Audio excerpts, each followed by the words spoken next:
Bonjour à tous, on se retrouve aujourd'hui pour une nouvelle vidéo spéciale, le coût de la vie au Maroc. Après le Japon, on s'attaque au Maroc. Donc je me suis habillée en tenue traditionnelle, on va dire ça comme ça. J'ai mis ma petite djellaba. Salam alaikum à tout le monde. Donc on va commencer tout de suite. Alors donc tout d'abord, pour le logement. Donc on va zapper la case si vous venez pour travailler, étudier, parce que tout ça, ça dépend vraiment de ce que vous voulez faire. De toute façon, les coûts seront les mêmes. Donc pour déjà venir vivre au Maroc, c'est plus simple bien sûr, de France, c'est plus simple de venir vivre au Maroc que l'inverse, hein, on va dire ça comme ça.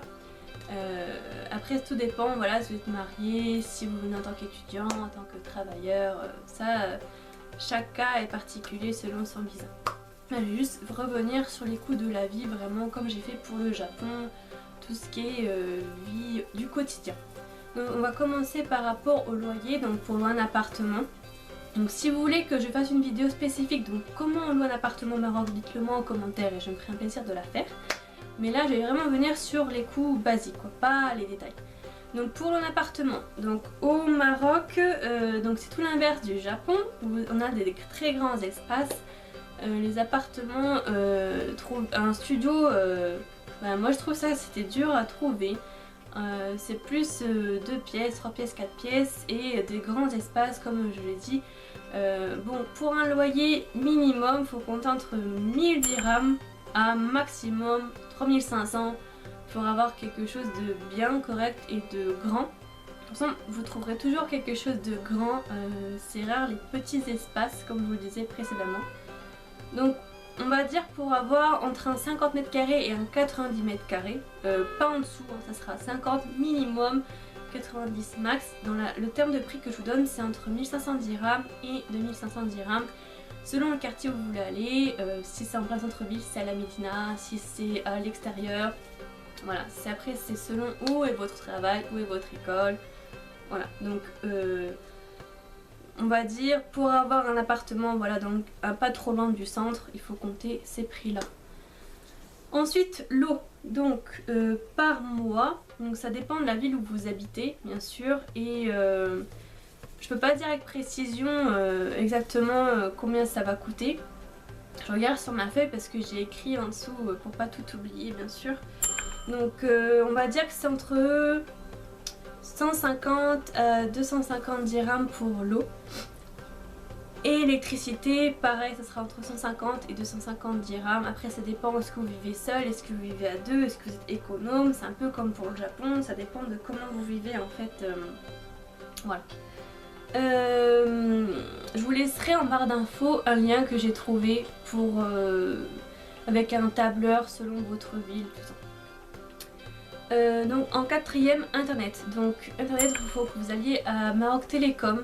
Donc selon la ville où vous habitez, par exemple, moi là je parle pour Fès, donc la région de Fès, à la Bourge Fès. Vous avez, donc c'est un grand centre commercial pour ceux qui ne connaissent pas. Vous avez Maroc Télécom dans ce mall, on va appeler ça comme ça, c'est un petit mall et vous pouvez aller souscrire là-bas. Donc pour avoir la DSL illimitée, donc la 4G, c'est 199 dirhams. Donc ça va, c'est pas trop cher. Là encore une fois je parle du point de vue français, c'est comme pour le logement, un logement, je reviens parce que j'ai oublié de le dire, un logement on va dire à 1000 dirhams c'est vraiment pas cher comparé à la France, vous trouverez jamais un 50 mètres carrés à 100 € quoi. Donc c'est vraiment, moi ça m'a choqué quand je compare par rapport à la France, comme je vous le dis moi actuellement je loue un 29 mètres carrés pour 550 € et c'est vraiment très cher. Donc après bien sûr on va me dire faut pas comparer avec la France, mais là justement le but de la vidéo c'est ça, c'est de comparer. Donc c'est vraiment pas cher pour la France, bien sûr, je tiens à préciser parce que pour le Maroc c'est cher, mais pour les Français c'est pas cher. Voilà. Donc après en cinquième le forfait portable. Donc le forfait... Oula. Donc en cinquième le forfait portable. Donc pour avoir un abonnement pareil vous allez chez Maroc Télécom. Abonnement forfait appel illimité au Maroc, hein, pas à l'international. SMS illimité toujours national, 3 Go internet et donc c'est 199 dirhams aussi. Donc en sixième, les courses alimentaires. Donc par mois, ça dépend encore une fois si vous êtes seul ou à deux. Ça dépend de comment vous vous nourrissez. Est-ce que vous voulez manger tous les soirs un kebab, donc un shawarma, ou est-ce que vous voulez cuisiner vous-même, sachant que cuisiner soi-même revient moins cher que forcément de sortir manger tous les soirs. Donc je vais vous donner un petit peu par ordre de prix. Je regarde ma feuille parce que j'ai écrit tout dessus. Donc si vous mangez, on va dire tous les soirs dehors, vous en aurez plus cher. Donc là, on va dire que faut compter entre 1300 et 1500 dirhams par mois. Sachant que là j'ai pris le maximum, c'est-à-dire si vous mangez très souvent dehors. Parce que si on fait son petit déjeuner à la maison et que on mange un shawarma avec frites dans un café, donc un bon café propre quoi, bien respectable, on va dire que c'est 30 dirhams sans la boisson au minimum. Et après si vous voulez manger des sandwichs et des snacks mais l'hygiène on sait pas trop quoi, bah c'est 10 dirhams ou entre 10 et 20 dirhams, ça dépend en fait, ça dépend après où vous voulez manger quoi, c'est vraiment vous après, voilà. Après la septième c'est où acheter des meubles, donc il va falloir, une fois qu'on aura l'appartement, il va falloir se meubler forcément. Donc ça vous achetez dans les marchés d'occasion, au souk vous pouvez trouver des meubles aussi, vous pouvez aller chez les petits artisans qui font des meubles sur mesure, donc les menuisiers. Mais après il faut les trouver quoi, si vous venez d'arriver, vous connaissez pas trop le Maroc, moi je vous conseille d'aller chez Marjan. Donc Marjan c'est un supermarché où ils vendent aussi bien tout ce qu'on peut trouver en France, aussi bien l'électroménager, des télés, des lits, des penderies, des meubles, enfin vous avez de tout quoi, donc ça c'est bien. Il y a Kitea aussi mais c'est un peu cher, enfin pour le Maroc c'est un peu cher Kitea. Vous avez un Ikea qui est en construction à Casablanca, donc ça c'est bien, mais bon ceux qui n'habitent pas à Casablanca, ça fait loin quoi. Après vous avez Habito aussi, donc c'est le bon coin marocain, où vous pouvez avoir des meubles aussi bien neufs que d'occasion, et vous avez internet aussi, voilà. Donc en huitième, où acheter l'électroménager, comme j'ai dit avant, vous avez les marchés d'occasion, vous avez les magasins neufs, vous pouvez trouver un petit peu partout, vous pouvez, ce qui est bien c'est que vous pouvez négocier aussi certains prix, contrairement à Marjan vous pouvez pas négocier, alors que pareil Carrefour vous pouvez pas négocier, vous pouvez trouver des meubles et aussi de l'électroménager à Carrefour. À Bourg-Fès il y a Carrefour. Par contre tout ce qui est marché d'occasion vous pouvez négocier, donc ça c'est bien quand vous voulez une machine à laver ou vous voulez quelque chose, un gros électroménager qui coûte cher. Après vous avez aussi Habito, vous pouvez acheter l'électroménager neuf ou d'occasion, et internet toujours. Ensuite il y a les transports, donc au Maroc le plus simple pour les étrangers, moi je vais parler comme ça, c'est le taxi. À moins que vous ayez une voiture et le permis, ou de passer le permis et d'avoir une voiture. Donc si vous n'avez pas le permis, prenez le taxi, ça c'est pas très cher. Et il vous emmène partout où vous voulez, il y en a tout le temps, même la nuit, donc ça y a pas de problème. Vous avez juste à aller au bord d'une rue et de l'appeler, pas l'appeler comme nous en France on appelle avec le numéro de téléphone, vous êtes juste au bord de la rue, vous levez votre doigt et en fonction du nombre de personnes que vous êtes, vous levez un ou deux doigts si vous êtes plusieurs. Comme ça lui il peut voir en vous voyant s'il a la place de vous prendre. Et après il s'arrête et il vous emmène. C'est très facile de trouver un taxi au Maroc, c'est beaucoup plus facile qu'en France, et en 5 minutes vous l'avez. Voilà, vous n'avez pas besoin d'attendre 10 minutes qu'il arrive ou même un quart d'heure parfois, c'est très simple. Donc vous pouvez prendre le taxi, donc le prix minimum c'est de 4 dirhams la course, parce que quand vous arrivez c'est écrit 4 dirhams sur le compteur. C'est comme en France quand c'est écrit, enfin moi dans ma région quand je prends le taxi c'est écrit 4 €, même quand il a même pas encore avancé. Donc là c'est pareil, ce sera 4 dirhams. Et même si le compteur affiche 2 dirhams, il faudra que vous commencez à payer à 4 dirhams.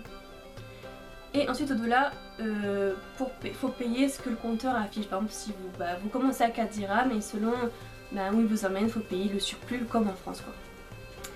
Et le bus c'est moins cher que le taxi.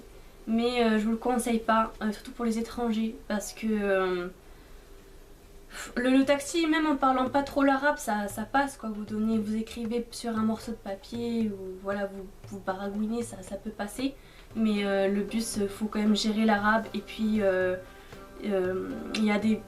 je veux pas stigmatiser, mais même dans ma famille qui habite au Maroc, ils me le déconseillent quoi, parce qu'il y a eu des vols, il y a de la surcharge. Puis si vous parlez pas l'arabe, je vous dis comme ça. Puis même pour les femmes toutes seules, c'est pas top quoi. Il peut y avoir des attouchements, tout ça. Donc je veux pas vous faire flipper, mais voilà. De toute façon, tant que vous vous habillez correctement, tout se passe bien. Mais je vous conseille le taxi. Après, chacun fait ce qu'il veut. Hein. Voilà. Donc en 10e, est-ce qu'il faut un garant pour louer un appartement? Pas du tout. Il n'y a pas besoin de garant, donc ça c'est un point positif parce qu'en France, si on n'a pas de garant, on n'a pas d'appartement, à moins qu'on ait un CDI, mais bon, il faut avoir le CDI. Par contre, il faut une caution payable à l'avance. Généralement, c'est 2 mois, plus le loyer en cours, plus le tarif du samsar. Le samsar, c'est quelqu'un qui vous loue l'appartement. Donc c'est 1 mois de location que tu peux négocier de préférence au moment de la visite. Et avant de rencontrer le propriétaire, voilà. Et ensuite, si on arrive à négocier avec le propriétaire, parce qu'on peut négocier un petit peu le prix, ils pourront vous laisser payer qu'1 mois de caution, plus le loyer en cours. Voilà. Donc c'est entre 1 et 2 mois de caution d'avance. Mais comme le loyer n'est pas très cher, c'est quand même faisable. Voilà. En 11e, y a-t-il un préavis pour quitter le logement?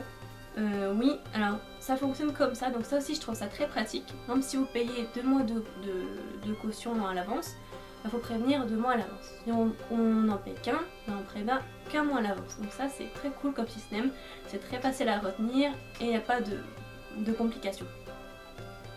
Donc ça c'est bon. Où trouver un appartement en 12e? Le plus souvent c'est un samsar. Donc voilà, sinon une agence de location, mais elles sont assez rares, en tout cas pour Fès, c'est assez rare d'avoir une agence de location. Ou du bouche à oreille, donc voilà, il faut déjà être dans le pays lui-même et avoir un certain cercle de connaissances. Ou sur internet Avito, donc Avito ça marche comme le Bon Coin, donc ça c'est le plus simple pour les étrangers. Voilà.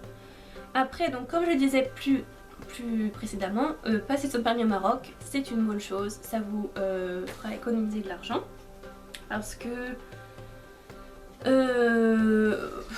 personnellement en France, moi quand j'étais allée demander combien ça coûtait, ils m'avaient diagnostiqué pour 35 heures entre 1300 et 1400 euros pour quelqu'un qui n'avait jamais conduit. Donc bien sûr ça dépend des auto-écoles, chaque ville a ses différentes auto-écoles et différents prix chaque auto-école. Au Maroc, c'est entre 1150 dirhams et 2000 dirhams, selon l'école, selon la ville où vous allez. Bien sûr, je parle pour Fès. Hein. Et on le passe entre 3 à 4 mois. Donc c'est vraiment pas cher du tout comparé à la France. C'est 1200 € moins cher que la France. C'est énorme, tout simplement. C'est fabuleux. Moi, je trouve ça waouh. Puis c'est très rapide. En France, 3 à 4 mois, vous avez le code, quoi. Et encore. C'est tout. Donc, si vous le ratez pas. Voilà. Ensuite, quelle différence en 14e entre faire ses courses au souk ou à Marjan? Au souk, on peut négocier, donc ça reviendra un petit peu moins cher, mais bien sûr, il faut savoir négocier, ce qui n'est pas mon cas. Donc, je vous conseille d'aller à Marjan. Les prix sont fixes. Aucune possibilité de se faire arnaquer. Vous payez ce qui est écrit, et puis voilà. C'est tout. 15. Prix d'une assurance maladie. Alors au Maroc, il n'y a pas d'assurance maladie comme en France. Il y a des mutuelles quand on est salarié ou la CNSS, pardon, quand on est salarié dans le privé. Si on ne travaille pas, on ne peut pas s'inscrire à une assurance, ça n'existe pas, enfin à ma connaissance ça n'existe pas.